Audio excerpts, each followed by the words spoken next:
Je profite de l'occasion pour dire que l'Église est belle. Vous savez qui c'est l'Église, hein? C'est chacun de nous. Chacun de nous. Et elle est belle. Vous savez, ce matin, j'ai vu des jeunes,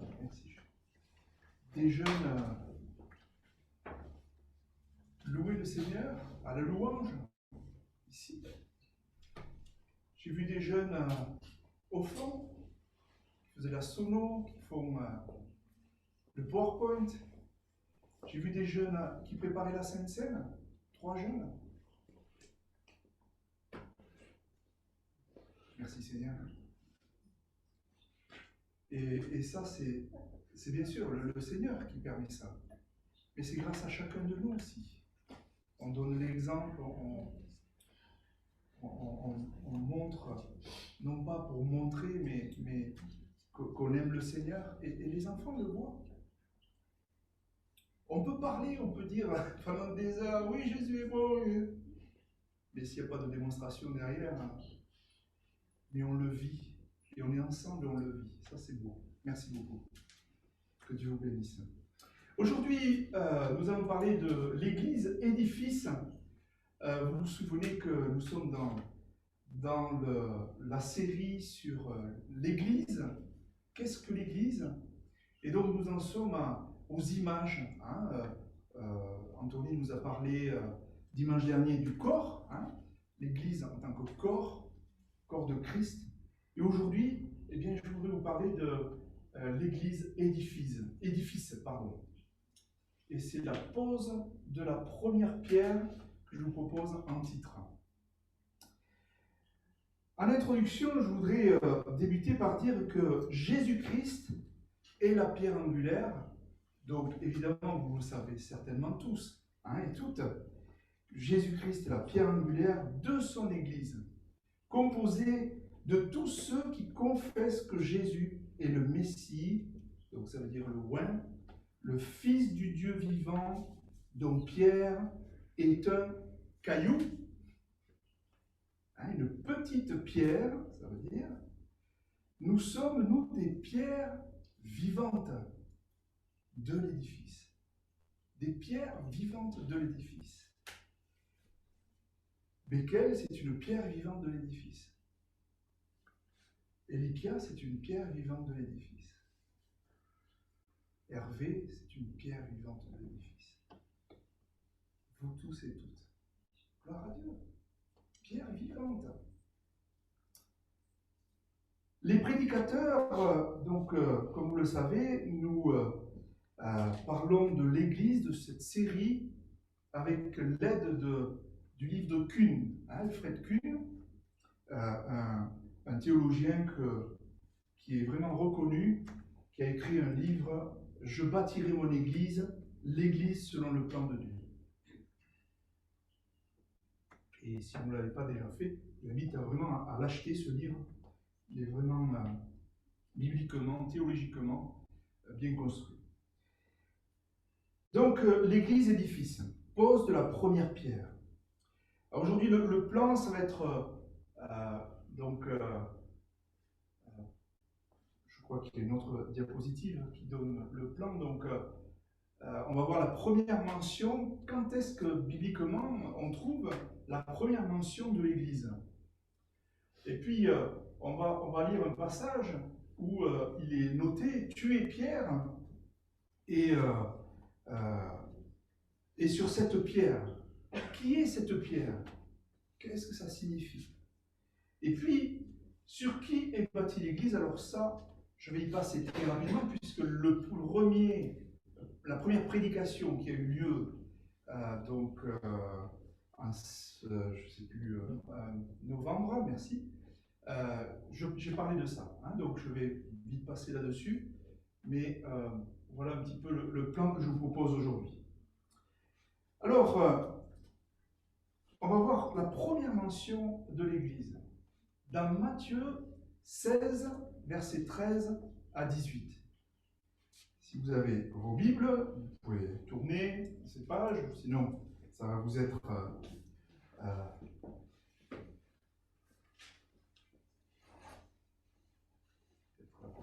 diapo, si c'est possible. Voilà, super.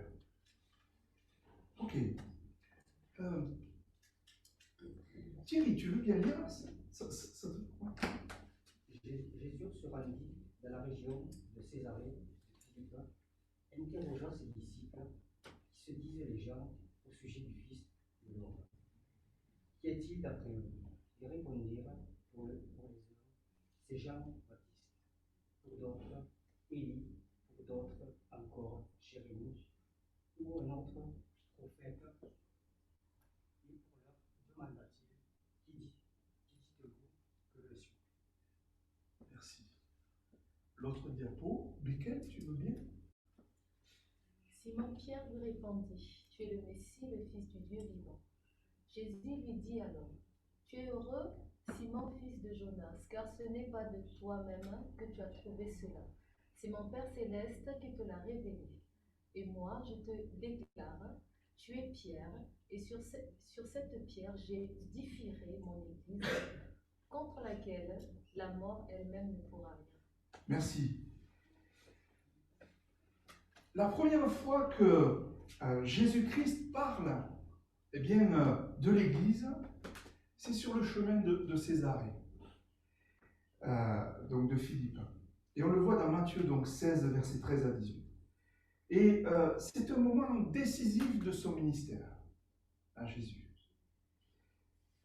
Et jusqu'ici, Jésus a toujours caché aux disciples qu'il était le Messie. Il ne voulait pas leur imposer cette pensée du dehors et attendait patiemment que le Père, par le Saint-Esprit, fasse son œuvre en eux.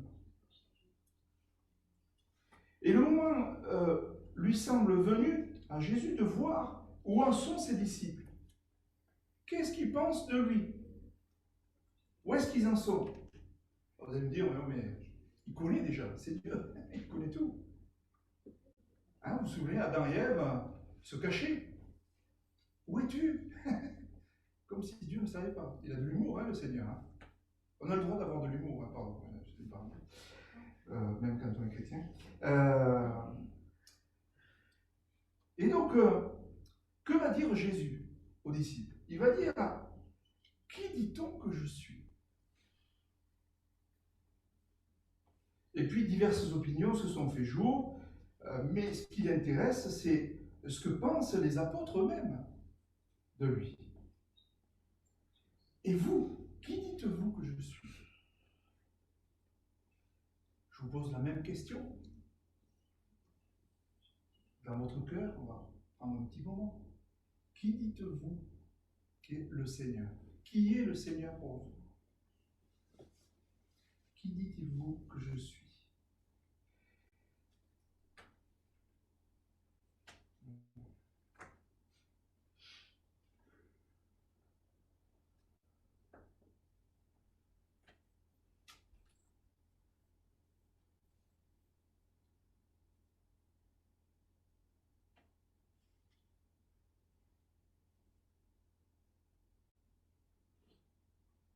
Et à cette question, que répond Pierre le fougueux? Plein de feu. Tu es le Christ, en grec pour Messie, le Fils du Dieu vivant. Tu es le Christ, le Fils du Dieu vivant. Et nous avons beaucoup de mal aujourd'hui à saisir le caractère bouleversant, révolutionnaire de cet aveu. Aujourd'hui, on connaît pas mal de choses. On a la Bible, on a des commentaires bibliques. Mais avant, un aveu comme ça, c'est incroyable. Ce Pierre, ce fougueux. Et le Messie, le Messie, celui que depuis des millénaires, tous les prophètes ont annoncé.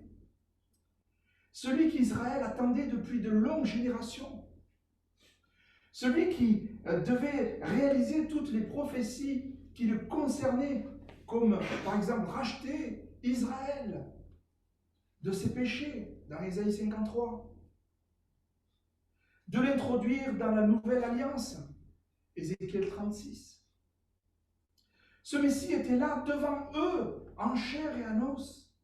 Et un homme venait de le reconnaître comme tel. Waouh! Moment capital de la vie du Seigneur, bien plus de l'histoire de toute l'humanité. Et jusqu'ici, l'œuvre de Jésus avait comme but de manifester les signes de sa messianité, avec les enseignements, les guérisons qu'il opérait, les miracles. Et à présent que cette messianité a été reconnue, Jésus pourra parler de l'œuvre future du Messie. Elle comporte deux aspects essentiels. Sa mort rédemptrice, suivie de sa résurrection. Et il en parlera immédiatement après dans Matthieu 16, versets 21 à 23. Et puis, il y a la constitution de la communauté messianique, l'Église, versets 18 à 19. Cependant, avant de parler de l'Église, Jésus va s'adresser à Pierre, qui vient de lui faire cet aveu inestimable. Que va dire Jésus? Il va dire, tu es heureux, Simon, fils de Jonas. Car ce ne sont pas la chair et le sang qui t'ont révélé cela. Reconnaître en Jésus le Messie n'est pas du ressort du simple jeu des facultés humaines. Mais c'est mon Père qui est dans les cieux, dira Jésus.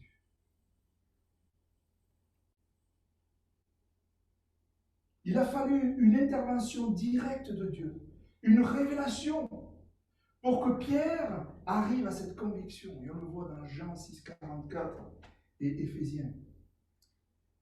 Est-ce qu'il vous est arrivé dans la prière, à un moment donné, vous priez des choses que vous-même, vous êtes étonné de ce que vous priez, quoi. Parce que l'Esprit nous guide, nous inspire. J'imagine que vous avez fait cette expérience plusieurs fois maintenant. Et Jésus se trouve devant le premier fruit de son ministère.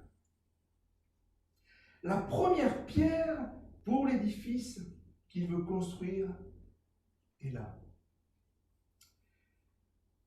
Et il continue, il dit, et moi je te dis que tu es Pierre, et que sur cette pierre, je bâtirai mon église, et que les portes du séjour des morts ne prévaudront pas contre elle. Et nous avons là une des paroles les plus célèbres du Christ. Et donc là, l'autre diapo, c'est tu es Pierre, et sur cette pierre. Qui est cette pierre? Au verset 18 de Matthieu 16, tu es Pierre, et sur cette pierre, j'édifierai mon église, contre laquelle la mort elle-même ne pourra rien. Là, les opinions divergent. Trois thèses s'affrontent. Il y a la pierre qui désigne Pierre. Je ne vais pas nommer des personnes. Ou alors, elle concerne Jésus-Christ. Ou alors, c'est la confession de Pierre. Première thèse, la pierre désigne Pierre. Deuxième, elle concerne Jésus-Christ. Ou troisième, c'est la confession de Pierre. Je vous laisse dans votre cœur, pensez à ces trois thèses, un petit moment, pour qu'on puisse réfléchir à cela. Est-ce qu'il désignait Pierre, ou Jésus-Christ, ou la confession de Pierre?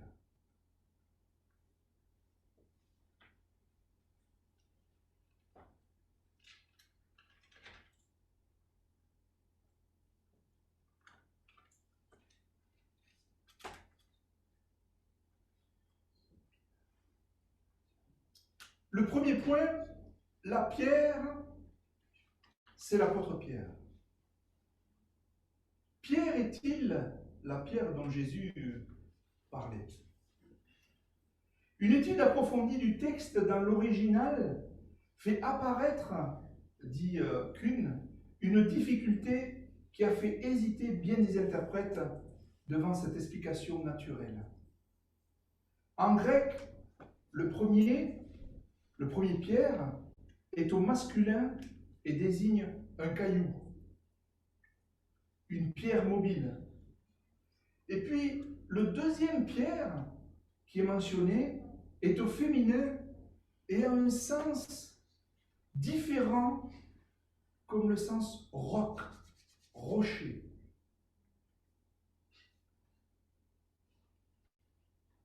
Un caillou, roc, rocher. On voit de suite la différence. Littéralement, le passage devrait donc se traduire: tu es un caillou, et sur ce rocher, je construirai mon église. Est-ce que ça va mieux? Mais c'est vrai que l'hébreu, il y a des jeux de mots qu'on ne comprend pas en français, qu'on n'arrive pas à bien voir. Mais est-ce que là vous arrivez? Caillou, rocher? Oui. Cette distinction dans les mots doit nous avertir de ne pas imputer à la seule personne de Pierre cette haute signification. Devant cette difficulté, on a cherché d'autres sens pour ce mot rocher. Et dès le 1er siècle, les interprètes ont proposé deux opinions. Et donc c'est les deux autres. La pierre, c'est Jésus-Christ. Et cette opinion a pour elle un certain nombre de versets bibliques désignant Christ comme la pierre de fondation de l'édifice. Et Jésus lui-même dit qu'il est la pierre maîtresse, pierre angulaire. N'avez-vous jamais lu dans les Écritures la pierre qu'ont rejetée ceux qui bâtissaient est devenue la pierre angulaire? On le trouve dans Ésaïe 8, 14. Et selon beaucoup d'exégètes, la pierre angulaire serait la pierre de fondation.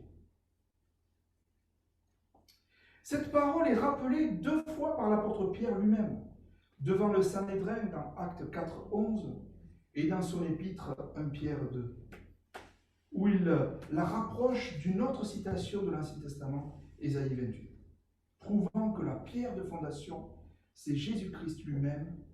Et il est dit: voici, je pose en Sion une pierre angulaire choisie, précieuse, et celui qui croit en elle ne sera point confondu.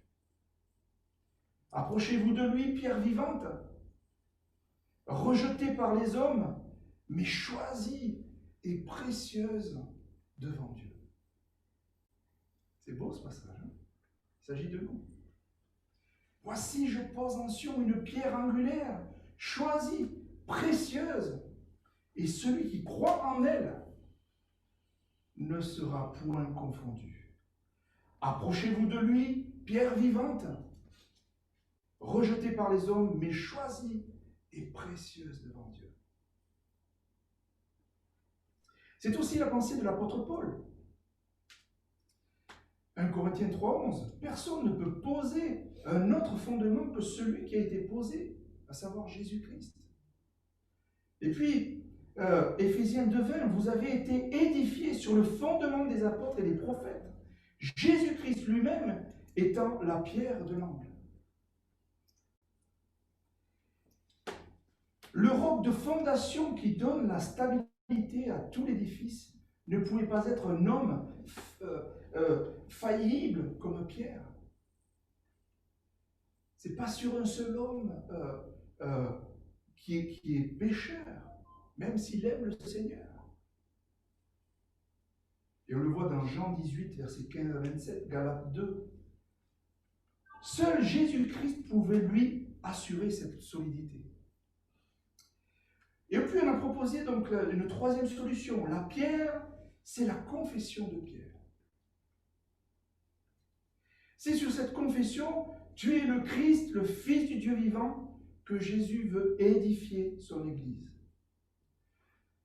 feront partie de cette Église tous ceux qui confesseront que Jésus est pour eux le Christ. C'est ce que faisaient tous ceux qui étaient reçus dans l'Église primitive, au moment du baptême, par exemple. Hein, l'eunuque, on se souvient, qui dit « Voici de l'eau, qu'est-ce qui m'empêche ?» Eh bien, d'être baptisé. Et on connaît la réponse de Philippe, qui dit « Eh bien, si tu crois de tout ton cœur,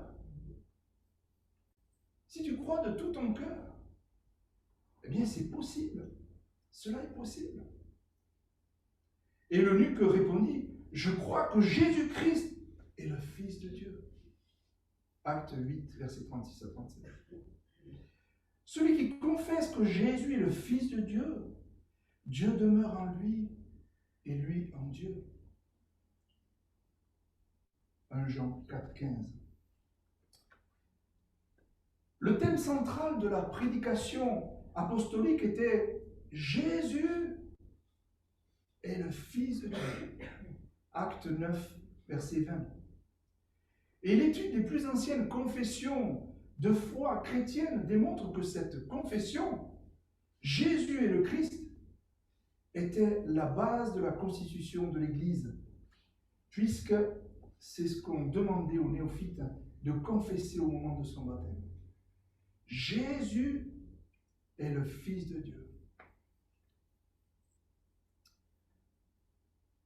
On passe à la prochaine diapo, Sur qui est bâtie l'Église?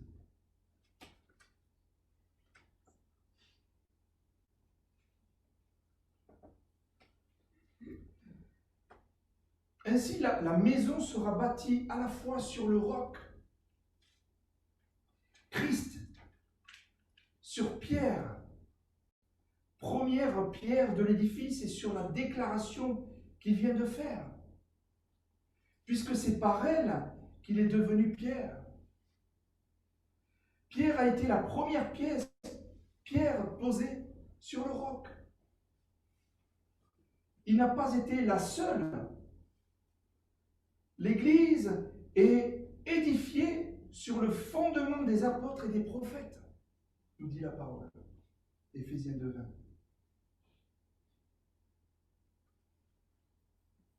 En conclusion, je terminerai par cela. L'Église édifice. La pose de la première pierre, le titre. Nous avons vu que Jésus-Christ est la pierre angulaire de son Église, composée de tous ceux qui confessent que Jésus est le Messie, le Fils du Dieu vivant, dont Pierre est un caillou, une petite pierre. Nous sommes des pierres vivantes de l'édifice. Chacun, nous sommes des pierres vivantes de l'édifice. Tu es caillou, c'est-à-dire pierre vivante. Et sur ce rocher, Jésus-Christ, je construirai mon Église. Mon frère, ma sœur, passe du temps avec ton Dieu. Tu n'as rien à craindre parce qu'il est le rocher des siècles. Il est fort et redoutable, nous dit la parole. Confie-toi en lui, sois reconnaissant pour ton Dieu, pour faire partie de sa famille, qui est en marche sur le chemin de la sanctification, pour ressembler de plus en plus à Jésus-Christ. Jésus parle de l'Église comme un édifice qu'il s'agit de bâtir. Ce n'est pas nous qui bâtissons, c'est Jésus qui bâtit son Église. Jésus affirme que l'édifice de son Église sera ferme et qu'elle ne périra jamais. Matthieu 16, verset 18. Pour finir, je terminerai par ces quelques versets. 1 Pierre, chapitre 2,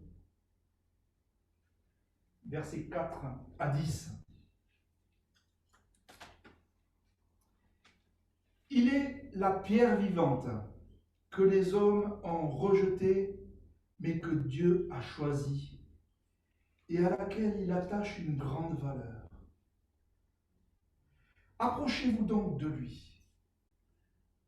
Et puisque vous êtes vous aussi des pierres vivantes, édifiez-vous pour former un temple spirituel et pour constituer un groupe de prêtres consacrés à Dieu, chargés de lui offrir des sacrifices spirituels qu'il pourra accepter favorablement par Jésus-Christ. Voici en effet ce qu'on trouve dans l'Écriture à ce sujet. J'ai choisi une pierre de grande valeur et je la pose en Sion à l'angle de l'édifice. Celui qui met sa confiance en elle ne connaîtra jamais le déshonneur. Pour vous donc qui croyez, l'honneur. Mais pour ceux qui ne croient pas, la pierre rejetée par les constructeurs est devenue la pierre principale à l'angle de l'édifice. Une pierre qui fait tomber, un rocher qui fait trébucher. Parce qu'ils refusent de croire à la parole, il leur arrive ce qui était prévu pour eux. Ils tombent à cause de cette pierre. Mais vous êtes une race élue, une communauté de rois prêtres, une nation sainte, un peuple que Dieu a libéré pour que vous célébriez bien haut les œuvres merveilleuses de celui qui vous a appelé à passer des ténèbres à son admirable lumière. Car vous qui autrefois n'étiez pas son peuple, vous êtes maintenant le peuple de Dieu.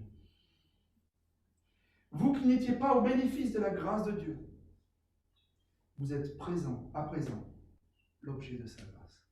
Amen. Amen. Gloire à Dieu. Prions.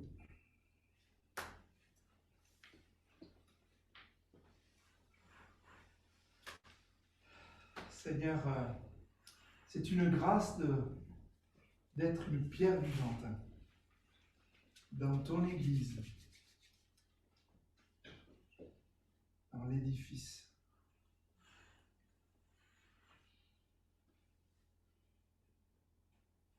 Et pardon, Seigneur, je veux confesser que ce n'est pas moi la pierre angulaire, et que c'est toi.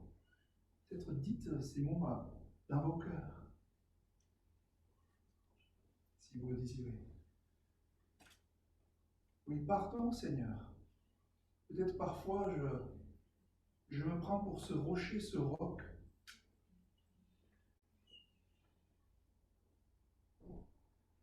Et je veux vraiment être humble devant toi. Venir devant toi humblement.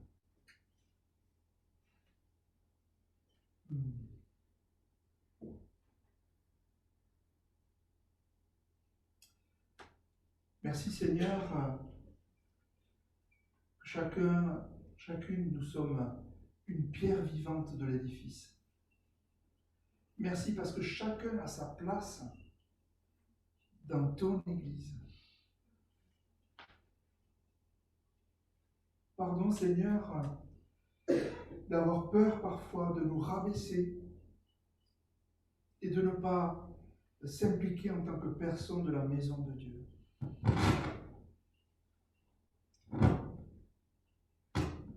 Seigneur, je veux vraiment